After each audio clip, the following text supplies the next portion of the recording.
to Journey 2020. I'm Charles Morris. Happy to have you with us here on this Monday evening, coming off of the Father's Day weekend. So happy to hear from many of my friends, and happy to say Happy Father's Day to them. And thank you for the fathers that are actually not the fathers, for stepping up to the plate and being in some child's life and making a difference. Also, thank you to the mothers that realize the importance of having a father figure in your sons and daughter lives, for those who don't have the father, but making sure that there is a uncle, a coach, a deacon, a neighbor, or someone that is a positive role model, a father figure in your child's life, and understanding as a mother that when it comes to raising your son to be a man, or having a daughter and having that father influence, and understanding what that means and how God intended it to be, and you understanding that, and makes a big difference in the molding and shaping of your children in ways in which you really can't put into words, but understanding how important it really is. And for a lot of us who are able to set aside our feelings and to be able to deal with the fact that, yes, I don't like this person who helped me bring a child into the world, and our relationship is not the best, but I set aside my feelings and my emotions and all the things that I deal with. I don't let my child see that. I don't let my child know that, but I do have enough common sense and maturity to say, you know what, my child should have their father in their life. So thank you for that. Thank you for that kind spirit. Again, I'm Charles Morris. Welcome to the Journey 2020. We come to you every Monday at 7 p.m. right here on www.thejourney2020.com, coming off the Father's Day weekend, like I said. And happy belated Father's Day to all of you fathers out there.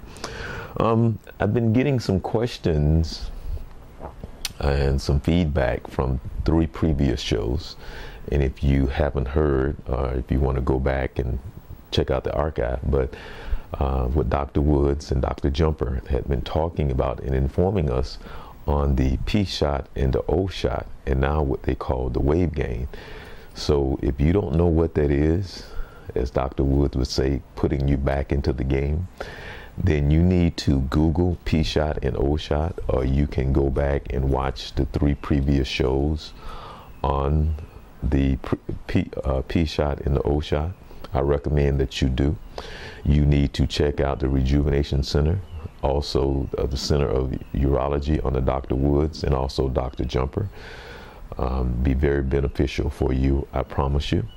Find out more about how to get back into the game, as Dr. Woods would say. So please go back into the archives and check out the P shot and the O shot, and the previous show that Dr. Woods was talking about, the wave gain, some new technology and helping us in longevity and better health. You can find out more information, again, if you call up the Rejuvenation Center, or you can call up Dr. Woods at the Urology Center here in Altamont Springs. If you're in this area, you can also call them to find out more. If you're somewhere else in the country or around the world, they can also point you in the direction in which you need to go. If you have some questions, I'm pretty sure that they can answer all of that and some. Again, Dr. Abraham Woods, Google him, urologist here in Central Florida, and Dr. Eddie Jumper with the Rejuvenation Center. Now today's show, I met a gentleman who introduced me to this gentleman who helped write this book called To Take a Righteous Stand. This is a story about Reverend Jimmy Perry, and I understand that for the local people, they did an article here on the Orlando Times. But more importantly, Mr. McTear introduced me to this gentleman who wrote this book about his grandfather. And when I heard the story about his courage and what it took in order for him to make history, and I really can't put it into words, you really would have to get this book and read it for yourself. And I had somebody on previously, as a matter of fact, my friend Melva, who was on to A White Man's Woman. If you go back to the archives, you can see what this book is about as well. So you can also order this book. But they're kind of similar in a sense. When they start to tell the story, just kind of help us better understand, which there's nothing new under the sun, our history and that stuff that we're still dealing with to this very day. So I don't want to get more into that, but I do want to talk about James McTear, who came on the show, and we had tried to have him on previously, but there were some things going on. So the timing is right now, and Ms. Morgan, he is going to introduce Suzette Morgan to us. But a couple of weeks ago, I introduced him to Haki Nkrumah of Young Fathers of Central Florida. So he had a chance to go out and check out Young Fathers of Central Florida Father's Day week. And so, you know, Haki has something leading up to Father's Day starting on Monday, Tuesday, Wednesday, Thursday, Friday, and Saturday. I think this is their 10th year. And giving their conference and giving out information. So Mr. McTear was very interested, and so I want to welcome you to the show, and I want to ask you, how was it with Haki and Young Fathers of Central Florida? I was really, I went to the Health Summit on Thursday night where they talked about Obamacare, Affordable Care Act, and what the new health plan is now. And then it was very interesting to talk with the health professional that was there. Now, I attended the banquet that they had on Saturday evening over at the Holden Heights Community Center, which was very nice, very nicely done, catered by Alfred Mann and Elite Catering. But I came away from the whole week with the fact that what Haki is doing and what a lot of men in the organization and people that I got a chance to meet were doing was just astounding to me in terms of their passion, their conviction of really helping young men in our Central Florida community. And some of the things he's been able to do in the Pine Hills area and just throughout Central Florida was just amazing to me. So it made me feel good that I was there. And I told him that I wanted to get more involved and do whatever I could to help further the cause of what he's been doing. So it was really a great weekend. I was glad you invited me to come out and take part. And I was glad I was able to come and get a chance to meet some people, some attorneys, some people that's doing just some fantastic things here in Central Florida. And too often it's a behind the scenes thing where you don't, I would never know. I want to ask you, where do you think you get your passion from? Where do you think you get your giving spirit from? I think it comes from back when I was growing up in my mom, because she's always tried to help people. She didn't have a whole lot in terms of material things and so forth, but whatever she had, she was always willing to share. And she taught me just no matter what there's good and bad in everyone. And she said, always try to look for the good, because it's so easy to pick out the bad in people. And so with that, I've always had a heart to just want to be able to help people, because I see there's a lot of need out there. And there's some things that I went through where I didn't have a whole lot of help or a lot of assistance at the time that I really needed it. And so I said, whatever I could do. You met Miss Tripp before, and she always said, well, James, you don't have to have a lot of money to help people. If you got $5, help them with the $5. And I was like, okay, well, because I was waiting until I became a millionaire. I said, oh, then I can really help her. She said, no, you got to start where you are with your time, your resources. If you don't have money, you can help them organize some things. So, and that's what I've tried to do over the last 5, 6, 7 years. I was involved with FarMor, and that really got me involved with helping people financially in terms of what we don't know. So for my mom instilled in me the fact that you try to do something good to help somebody, and I saw her go out of her way in a lot of cases to try to help people. It just said, okay, that's what I like to be able to do too. Make a difference. When I leave this earth, I want them to say, well, he made a difference. Where are you from originally? Jacksonville, Florida. Oh. Born and raised up there. So. My hometown. You actually know what you told me that before. Yeah, you know, yeah,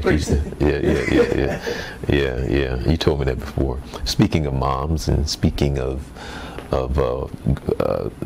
good spirits, I'd like you to introduce our guests and we will be blessed with the spirit in the room. Yes, we will. You know, so actually I need to invite her on every show, because every show I can have her started off like she did with prayer. So, which is a wonderful thing. You know, so I'm going to tell us about our guest, and you can introduce her. Okay. Well, our guest is Miss Suzette Morgan. She has several companies, FarMor Entertainment. She has a publishing company. I'll let her tell you more about what she's doing herself. But I met her probably, maybe 5 or 6 years ago through one of our friends at church, I think. And anyhow, over the last 4 or 5 years, I've gotten to know her very well. Very spiritually minded, grounded woman. Like what she's doing to help out with what she's doing with her publishing company, entertainment company. And what she told me, I'll let her tell a story about how she got involved in publishing, but was just impressed with what she's doing in the community to help, again, young people with their talent, help people who have a desire to write books and didn't have necessary means to go to a big publishing house. But just a fantastic woman over the last 4 or 5 years. She's in the ministry. And as I've gotten to know her over the years, definitely a woman of faith. And I've seen God do some miraculous things in her life and take her through some challenges that, again, when we talked about Reverend Perry's book and some of the things that his grandfather went through, I've seen her go through some tremendous, well, I won't say tremendous, but some obstacles that because of her faith and focus on the Lord, she was able to come through them, and God brought her through them. And she's standing today, still doing the same things, that she was doing when I first met her, and doing them at either bigger and grander scale. So, Miss Suzette Morgan is a fantastic woman. Okay, Miss Morgan, you're up. How you doing? Good evening. Welcome. Thank you for that wonderful introduction. Actually, one of the times when you were on the show, we had some madness going on around here. Some craziness going on, and there's some more craziness. And then there was times, I think there was a storm and some other things going on. So we finally got you on the show. How you doing? Doing wonderful. Thank you so much for having me. Okay. Definitely. Now, where are you from originally? Originally Jamaica. Jamaica. So occasionally you may hear an accent, ever so often. Did you bring over some cow foot? Ooh, no, not the cow foot. No. The cow foot. No. I used to have a Jamaican girlfriend. That's why I know about that. Oh. Yeah. So The oxtail and the curry. And yeah, you know, my other had another Jamaican girlfriend, but her oxtails was off the chain. You know, so I pretty much know about the codfish, the curry goat, curry chicken, and oxtails. So I've been blessed with the Jamaican experience, and had a chance to go over to Jamaica on a cruise as well. So my friend Odette probably makes some of the best oxtails in the world. It takes all day, but it's worth it. And she was getting mad at me because I told her that I wanted to make some biscuits to kind of slop up the gravy. You know, that's a good old Southern thing.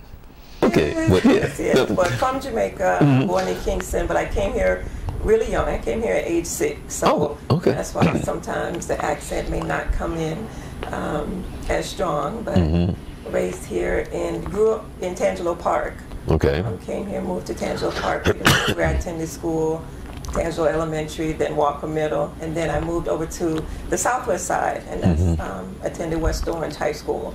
Okay. So West Orange. West Orange Warriors. Okay. Yeah, Okay. I celebrated my 25th high school reunion last October, and so that was a blessing. Okay. Okay. Up there.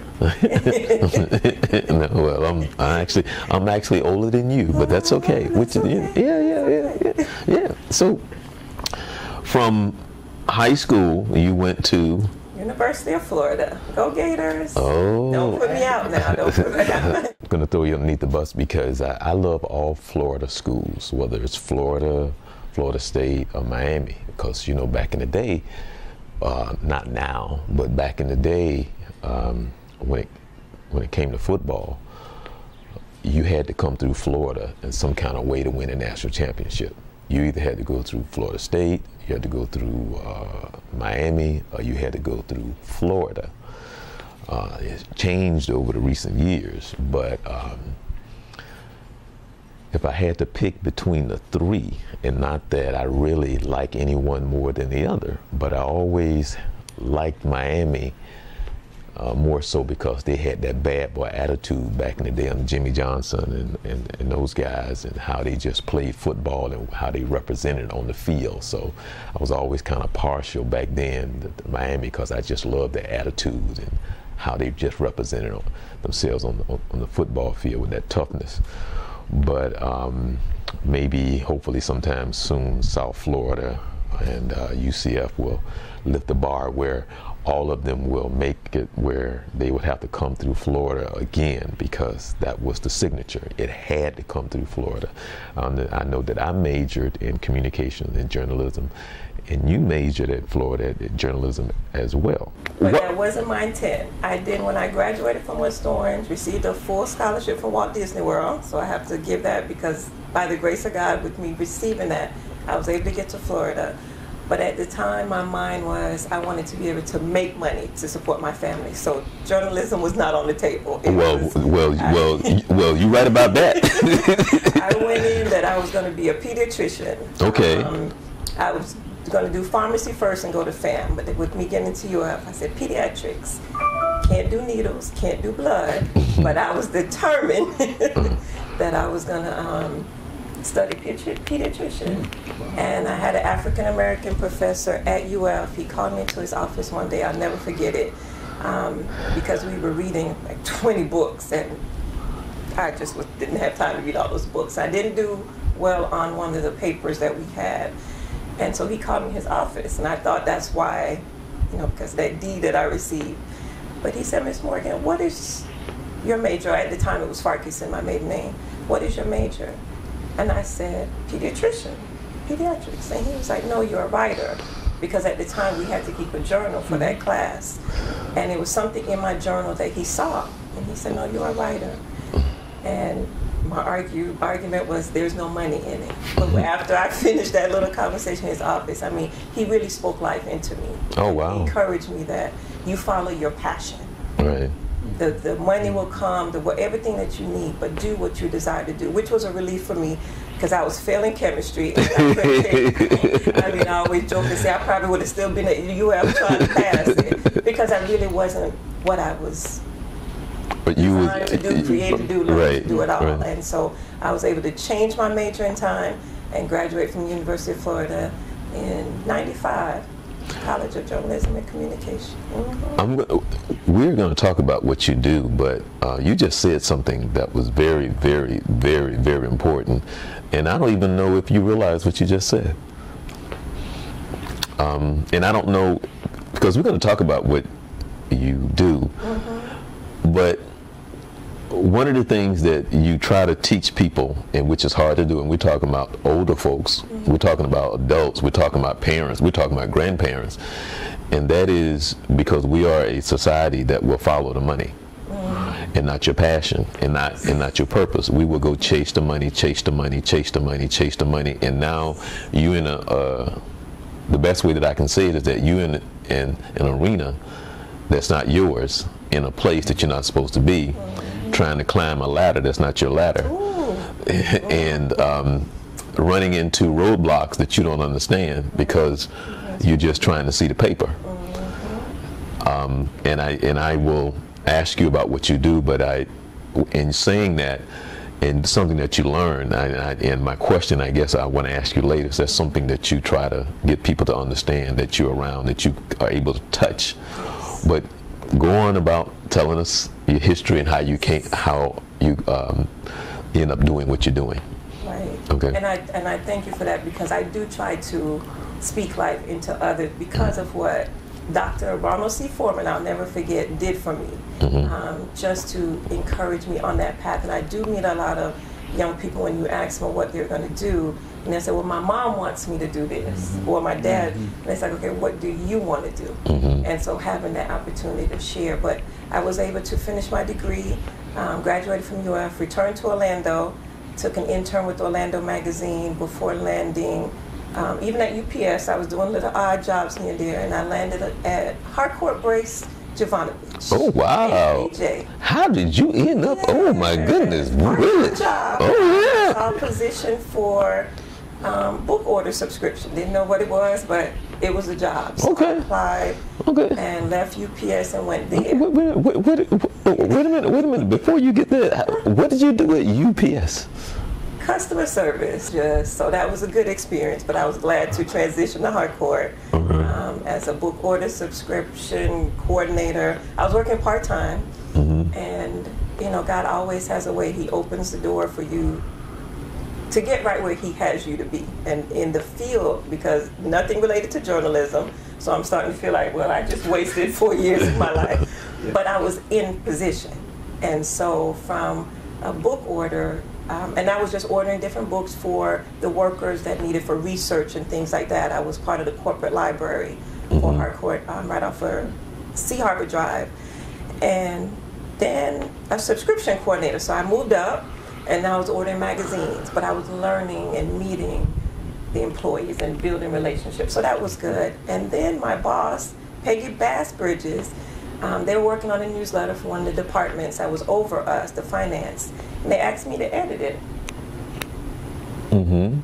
So I put out my red pen. I was so excited I got a chance to edit, and I edited and gave it to her, and she was like, whoa, wait a minute, we're not utilizing your gifts. And that opened the door.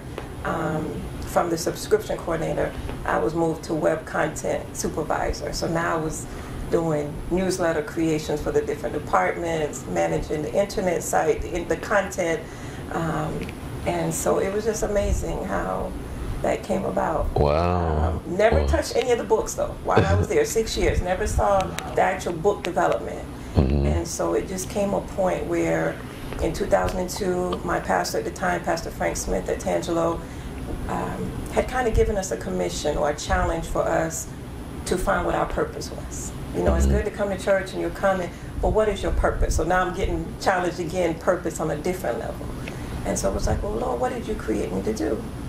He said, write a book. And again, I'm learning because I had just rededicated my life to Christ in 2000. I was pregnant with my middle son, God bless. And so learning to hear His voice and learning to build that relationship. And so when I heard write a book, I thought, oh, I can do that. That's, you know, that's in my blood. Writing is nothing. And so I started to write the book based on my testimony of learning to trust God with my tithe. It was the first time based on a co-worker who was actually my church sister that came and took the position. She was hired for the position that I was moving on up like the Jeffersons into the web content, but we never spoke at church. But now she was assigned to me at this job, and I was leaving to go on vacation or something. I gave her what I thought was my tithe envelope. But because she knew how much I made, she knew that was not my tithe.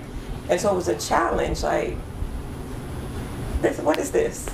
And it was really, that's my tithe. And so she encouraged me to trust God with my tithe, Malachi 3:10. So when I trusted God with my tithe and I saw Him blessed within that week, and I talk about it in my first book, Living Testimonies, but it was a matter of, now I'm hearing, write the book based on that testimony, and then He had supplied other women for me to write their stories. So that was no problem. But then right after that was, now leave your job. Okay, let me make sure I'm hearing you right. You have 2 kids, you're going back to school, the husband is leaving or going, and you're hearing God's telling you to quit your job, to leave your job, and you hear God's voice, He's talking to you? Because I honestly, it was in a matter of when you have that relationship and when you're seeking, and that scripture, Matthew 6:33, was my guide for 2002. Seek ye first the kingdom of God and His righteousness, and all these things shall be added unto you. So learning the Malachi 3:10, it was within that relationship, whether it was praying, how I heard the clear, but it still was a matter of you question it. But why would I leave my 401k and my bi-weekly, I'm definitely going to have this paycheck. It's a guarantee. And to do what? And so it was a matter of either in prayer of just hearing that voice and hearing, but I still question it, but I did obey as far as doing the resignation. I created a resignation because, again, in hearing the Spirit, hearing the voice of, this is what I need you to do. So it's a matter of we question that what seems impossible. When I heard the voice to write a book, it was no big deal. Oh, I can do that. That's not really a hard challenge. But this component was actually hearing and believing that, God, this is you leading me, because I did seek you and say, what is my purpose? What do you want me to do? And so even when I went to turn in my resignation, I was hesitant because this is it. And so I remember having a conversation with my boss at the time, who was an excellent boss. I mean, she just really taught me so many things in that prepared me for the next level. But I even remember saying, well, if it doesn't work out, you know, would I have an opportunity to come back? Just in case, because it did seem, and in the natural, even to her, she was like, you have 2 children, and at the time my children were 2 and 4. Wow. My ex-husband had just returned back to FAM to complete his degree in journalism as well. And so, okay, now we're going to clarify. You hear that? The husband went back to school. She is going back to school. She's quitting a job. She got 2 kids. So hear this again. 2 kids, you're quitting your job. Our marriage was not ideally where it needed to be at that time. And so in hearing what I needed to do, it wasn't even necessarily an opportunity, because before I could even present what I heard God say, He had come to me and said he's going back to school to complete his degree. So it was kind of like it was already paid for that move to go, because again, certain... Wait a minute. See, now, you know, you have to be very much in faith, because that's a lot of stress, you know, because you have to believe because of the stress that you must have been under, just not knowing, having, again, 2 kids, how stressful can that be, and just trying to have the faith. That is exactly, and that's why I have to say God is strategic, because He knows when there's a distraction. A lot of times people don't or cannot complete a task or whatever the assignment is because they're attached to or in relationship with someone that season is over. We were talking about seasons. And so for us, it hadn't officially ended. You know, you're talking about a lot of things that we can do several topics on when it comes to just your spirituality. And I found out that you have to be careful, you know, when you're talking to the ladies, because over the years I've said that there's somebody that has been in my life and I never love anybody the way that I love her. So women take that in a way that, which means they totally take it totally wrong of what I'm saying, but I won't get into that. But for somebody who have always had a good relationship with, somebody that I didn't argue with, somebody that I could trust, somebody who I'm still friends with, but again, understanding that if God put it together, that's a whole nother thing. That's a whole nother level of life and understanding. And just how you communicate with each other, the relationship itself. And there's a part of that a lot of people who have been together for years will never experience what that is, because God didn't put it together. And in this relationship, I know, and later found out from just being who I am and what I wanted, that we were not evenly yoked. And that does not mean that she wasn't spiritual. It's just for myself and what I wanted from her, and the feedback I needed, and what I needed to be fulfilled spiritually. I wasn't going to sacrifice that for something that was important to me, as much as I will love her and will always love her. And so for that, a lot of people don't understand. We still get along. We will always be friends, and I will always love her. And she played a significant part in my life, and she's an important person to me.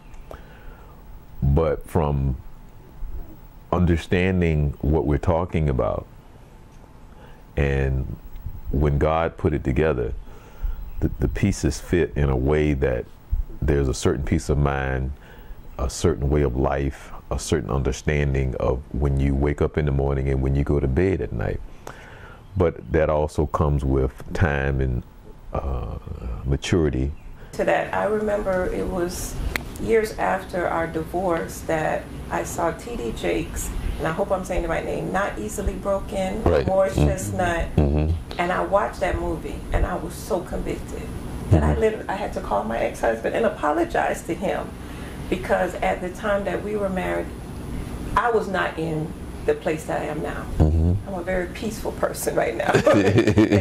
And so having that Jamaican nature, very strong, independent, I was not always the easiest person to get along with. Let's just say it that way. Really? Nah, I can't believe that the fact that just wasn't always a nice person to get along with. I can't believe the woman would not be a nice person to get along with. Making amends for the old me, but just thankful because, again, the marriage wasn't in vain. Because my maiden name is Farquharson, my married name was Morgan, that became the company, FarMor, F-A-R from Farquharson and M-O-R in Morgan.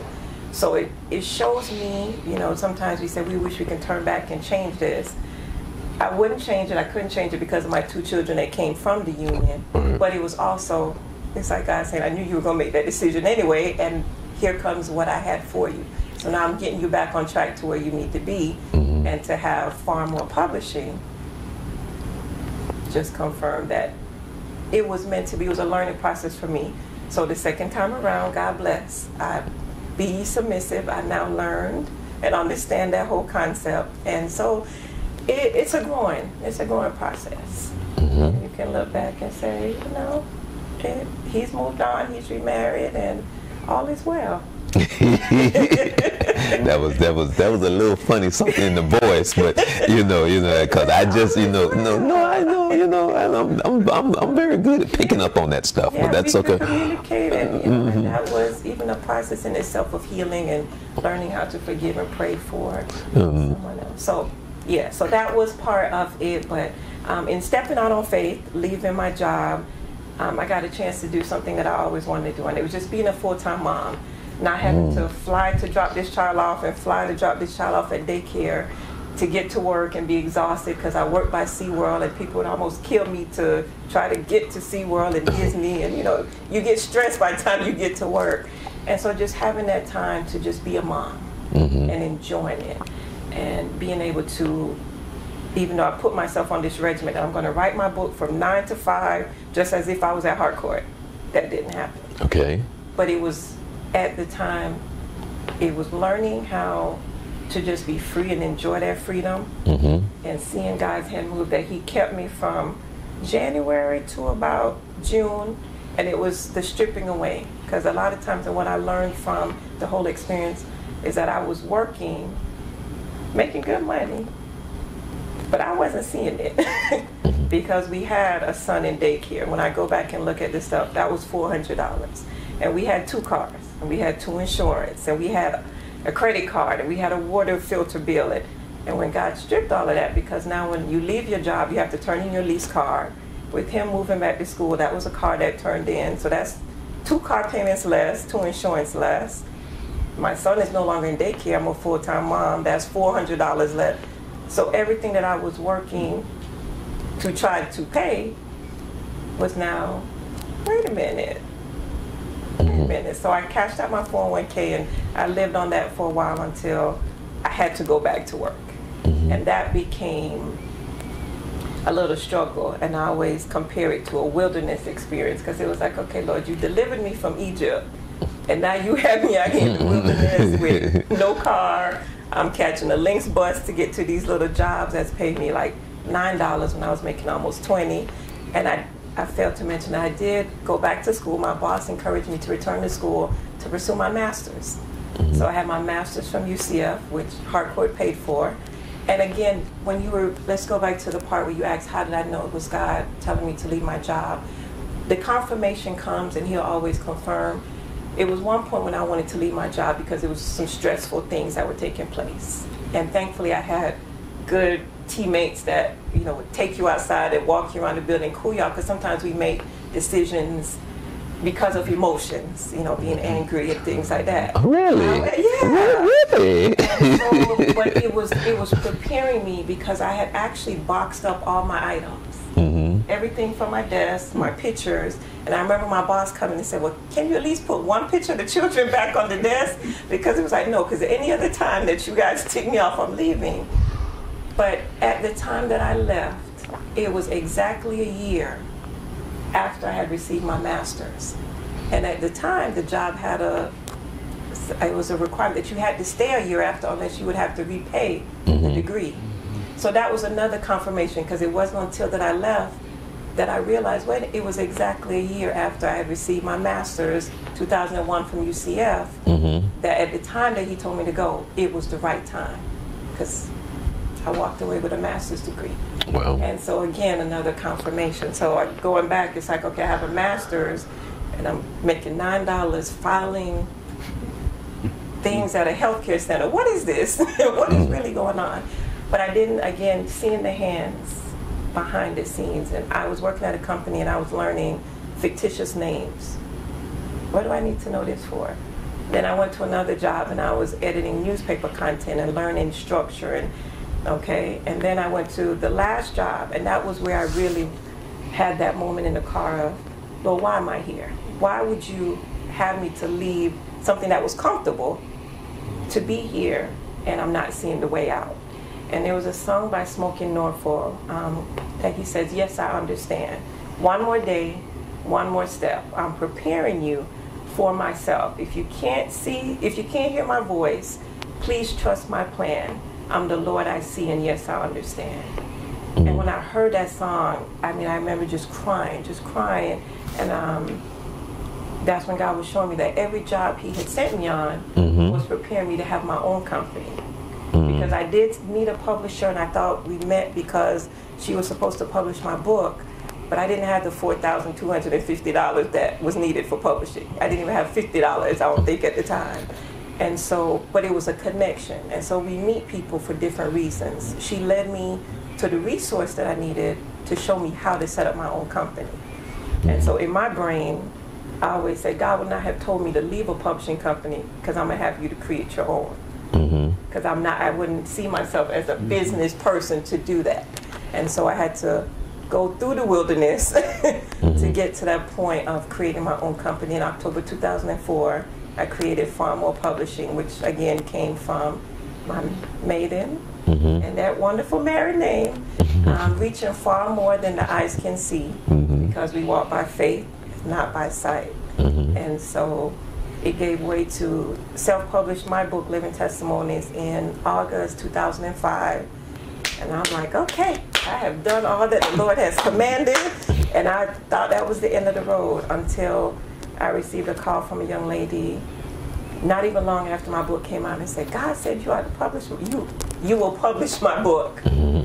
And that was a whole nother level of really learning to hear God and realizing that I had been set up pretty much. There was no other way to realize that it was a setup to be able to now help others to get published. And so 14 books later,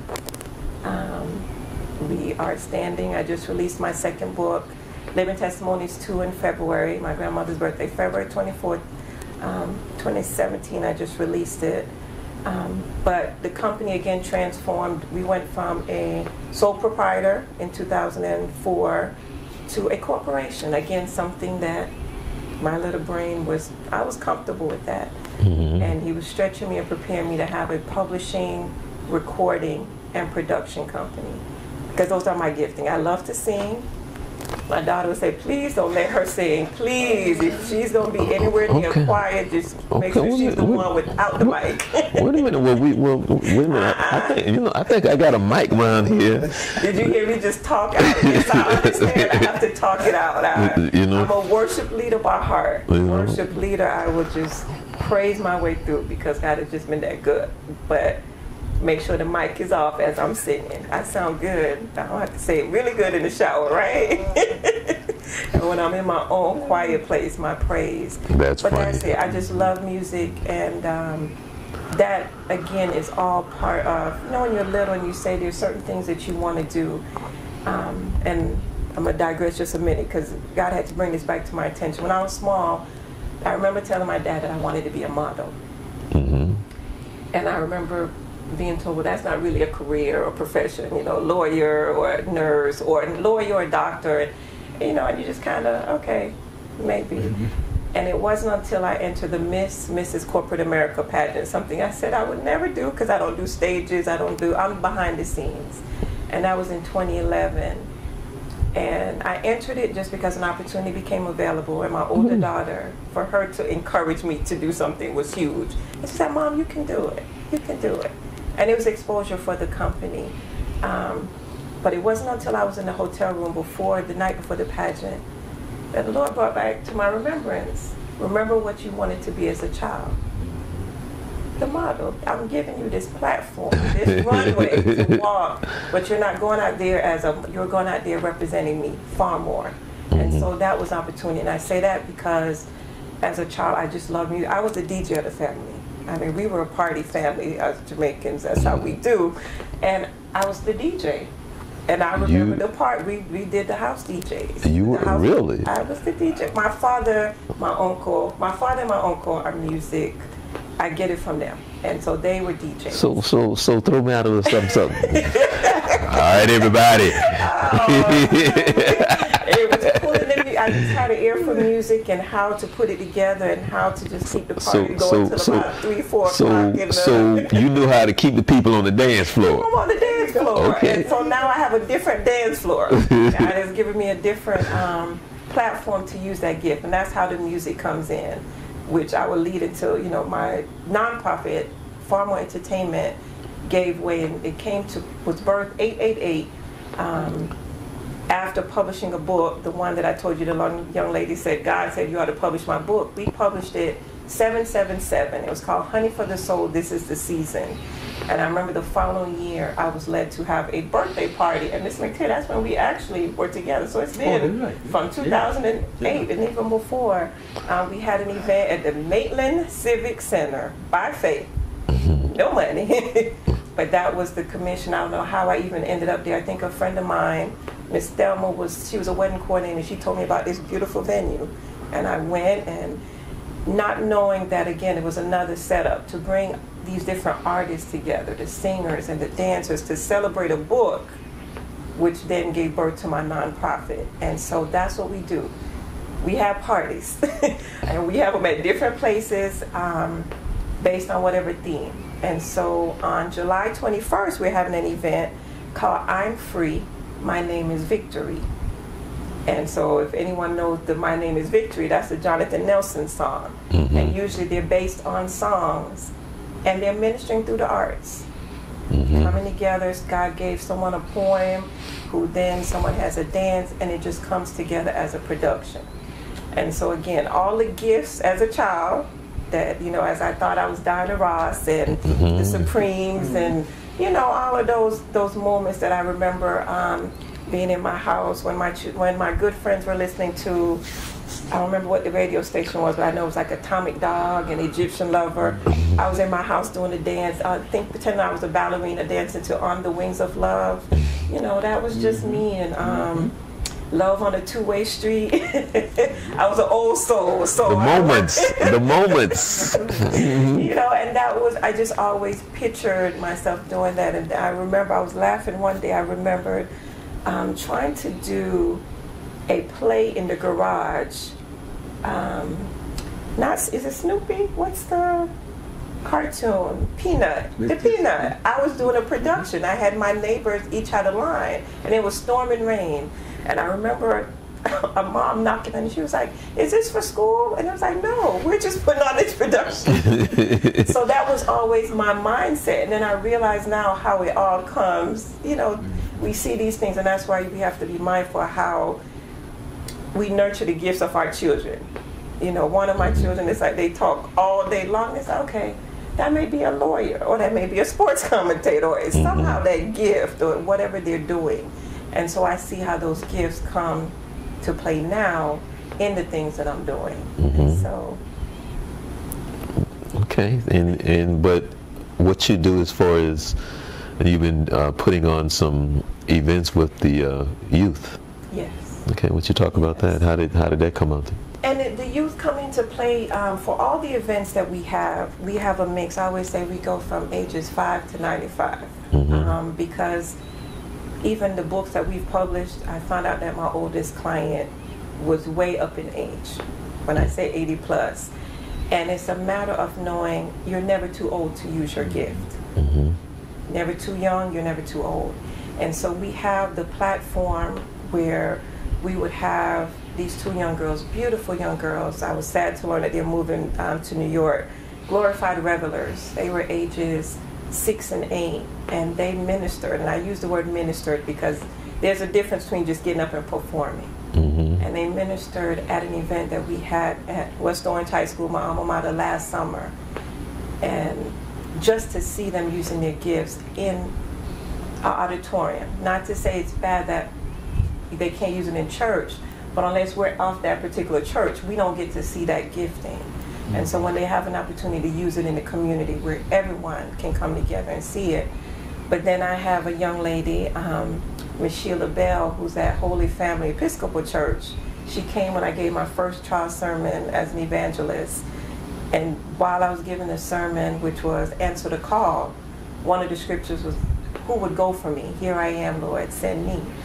And so she then did a song. She ministered. She said God spoke to her that she used to do dance. And so she's the president of the Pine Hill Senior Center, but she'll be ministering for us. She has danced for us on several occasions. She did Take Me to the King one year in Ocoee Lakeshore Center. So each year, and I explain FarMor Entertainment, we host 3 events a year. One in February, which is about God's love. One in July, which is about freedom. Because I learned freedom has nothing to do with your physical. I was in a process back in 2007 where I was faced with foreclosure. And it was really just having to let go of something that I was trying to hold on to once again, when God wanted me to let it go. And He wanted me to walk away, but rebuking every devil, this is my house, God gave it to me. And it was like, no, that season again is up. And meanwhile, I had met a young man who was incarcerated. His mom had introduced us to help him publish his book. And he would be writing letters, not knowing what I was going through, but it was encouraging me on the outside. And I thought, wait a minute, what's wrong with this picture? And so that was the eye-opener that you can be physically free, but emotionally, spiritually, mentally bound. And that's what it was. It was just like going to the altar and then picking it up and trying to solve the problem myself. So that's what the independence is, being free in Christ. And then we have an event in November, which is a Thanksgiving celebration. And so each year for 8 years, by faith, we have been hosting these events. And again, giving a platform for the youth as well as the young at heart to just use their gifts, knowing it's never, just like Dr. Foreman encouraged me, You know, and again, still being able to encourage others in their purpose and in their passion to make it come alive, and knowing that that dash wasn't in vain. Now, how do you find your participants, your youth, and if people want to find out more about you and your event, what do they need to do? Okay. To answer the first part, it's actually just being in different places. My dad has made jokes to me many times that I need to run for mayor just because I'm just always out in the community. Having books, it's good to have a book and get them in a bookstore. But if you're not out among the people for people to see you, meet you, know you, and want to know more about the story behind it. And so I always end up, and I'll be invited, and that's what happened. I came to Pine Hills Community Church, and then there's a poet sharing a poem that God gave her, and it's like, wait a minute, and then we connect, and I end up publishing her book, Patricia Robinson, and just having that gift. Or I was at the Wells-Built Museum on Friday night for a spoken word showcase, and there were actually 2 young ladies that I had met in the past, but to see them and other ladies, other young girls, using their gifts. So being in the community, seeing different people, and actually becoming, you have, when you play sports, you have what? Who goes out and when they're recruiting players, what do you call them? That's a recruiter. Recruiter, but it's another, it starts with an S. When they're out, A scout. So I see myself as the talent scout. Right. And when we had the board of directors, it was people calling and saying, I went to so-and-so, and I saw this, or I heard this amazing singer. We even recruited people from funerals, because that's when some of the best singers come out and say, you're not using this gift. But for people to contact, you can definitely go to farmorentertainment.org, which is FARMOR. Entertainment.org, or you're welcome to call me for FarMor Entertainment. The number is 407-476-8121. And you can definitely reach out to me and let me know what you have, and we will, like I say, it's 3 events a year, so we definitely will gladly place you in one of the programs. But it's always amazing that it's not inviting someone to do something that they haven't already done. They would have already done a dance or a song to a particular thing, but based on whatever the theme is, then it comes to play. And so it's kind of unique where I'm not recreating anything, I'm just bringing it together. Bringing what someone has already written, with a dance that someone has already done, with a spoken word piece that someone already wrote, and just meshing it, a mime, a flag dance, all these different gifting, and bringing it as a show. And we always say it's church, but outside of the walls. And a lot of times, people will come and they'll say, wait a minute, what did I just come to? Because especially when we have those who say they've been hurt and they're just not going back into a church, but they come and they get ministered to right where they are, whether it's a community center, whether it's a banquet hall, whether it's an auditorium. This year we will be at the Orlando Museum of Art at Mills, 2416 North Mills, in the SunTrust Auditorium. And so that's a different venture for us, because like I said, each summer we would be in the high school auditorium, but I guess we've done all the high schools now, because we were at Freedom, we were at Olympia. Olympia was our first high school that we did. And it's all about, when we were in the high schools, I think the biggest challenge for me when I would go to meet with these schools, they were so excited about the 856-seat auditorium. And every time I would cringe, because if we had 200 people, it was a blessing. So we weren't filling the auditoriums, but it's a matter of being obedient to where you're supposed to be. And I remember when we went to Freedom High School, way out John Young side, and it stormed. And I remember thinking, people are not going to come to this event because it's raining. Lord, can you please make the rain stop at least by 5:30? And it wasn't so much, it was for who is already assigned to be there. Right. And at that particular event, my 27-year-old cousin gave his life to Christ. After that, I was done. I'm like, wherever you want me to go, out of obedience, because it's for, and that happened to us. We did our Thanksgiving event at Lock Haven. We invited all these people, all these guests were there, but it was a worker from Lock Haven who was working, helping us to set up, clear the tables, clean the tables, that gave her life to Christ. And so it's just being obedient. I've given up and trying to figure it out. Even when we just passed Majestic on the way here, the club, and I was led to go there, and that was the first time of really like, this is ridiculous. Looking at the cost of somewhere, and if we look in the natural, like you said, this is spiritual, because you look in the natural, you're like, I don't even have that in my own bank account. Why would I go rent this place? But it's because whoever's assigned to be there. What's one of the name of the books that you have published? The Sun Never Stops Shining, and that is by a seasoned saint, Emma Easter. That was probably one of the 7th, 8th book that we published, and I don't promote publishing at all. It's a matter of someone knows someone who's written a book, or it's really by referrals.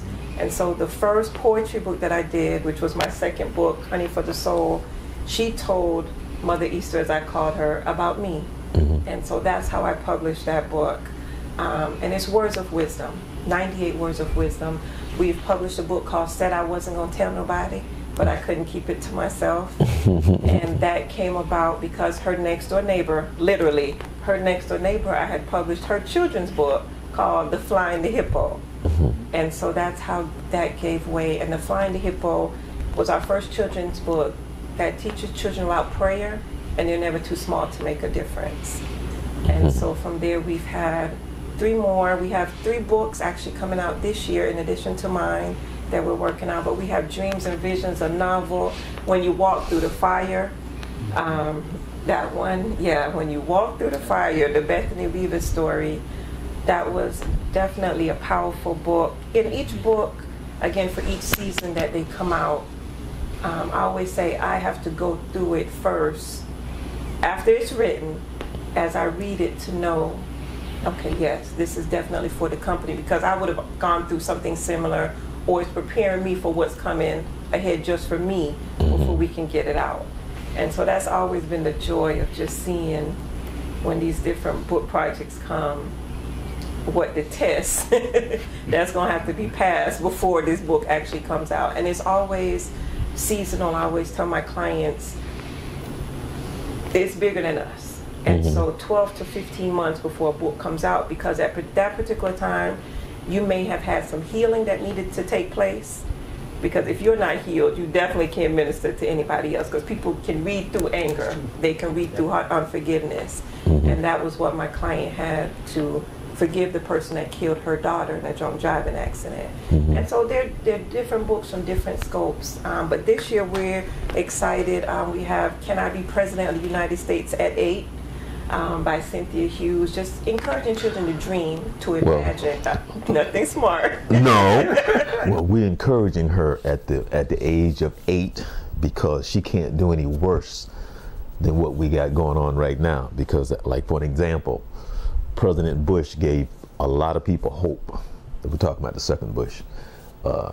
When he became president, because it would be like, if he can become president, then there's hope for a lot of people that can make some type of accomplishments in life. So he is my aunt. Well, never mind. But anyway, she can't do any worse than Trump. So we're encouraging her at the age of 8. Yes, you can at the age of 8. And we get that feedback a lot. And that's why I say, the timing of different books. So Can I Be President of the United States at 8?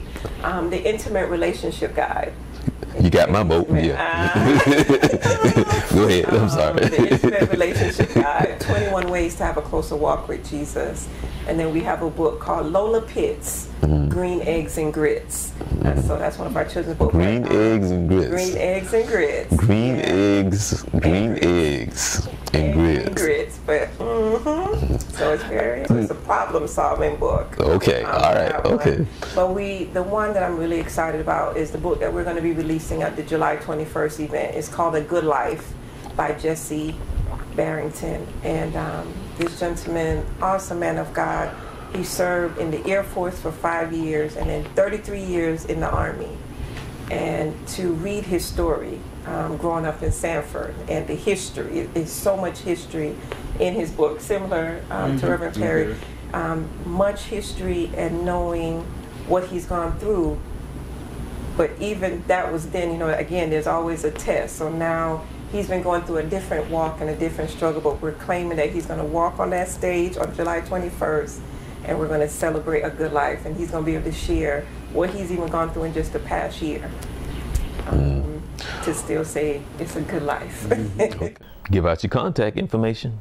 Well, to contact about the publishing, you can reach me at 321-460-8558, or you can visit the website farmorgroupinc.com, FARMOR groupinc.com, or for FarMor Entertainment, the next event, if you would want to attend, you can go to mynameisvictory.eventbrite.com and RSVP. It is a free event, free family event.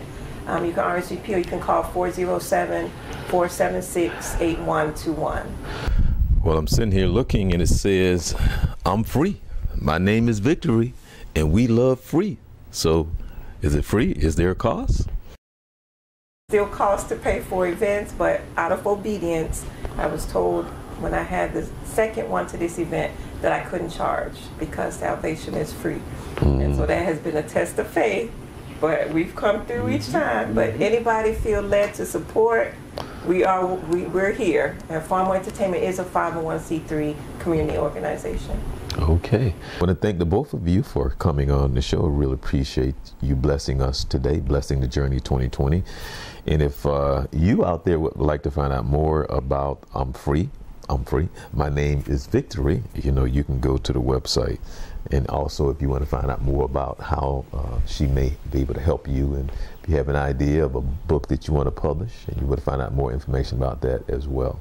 Well, we're here every Monday from 7 to 8 with the Journey 2020, www.thejourney2020.com. As Dr. Robinson would say, the journey is from me to you and from you to me, so we can reach a high level. I think that's what we did today. So I'm Charles Morris. Enjoy the rest of your week. You be blessed.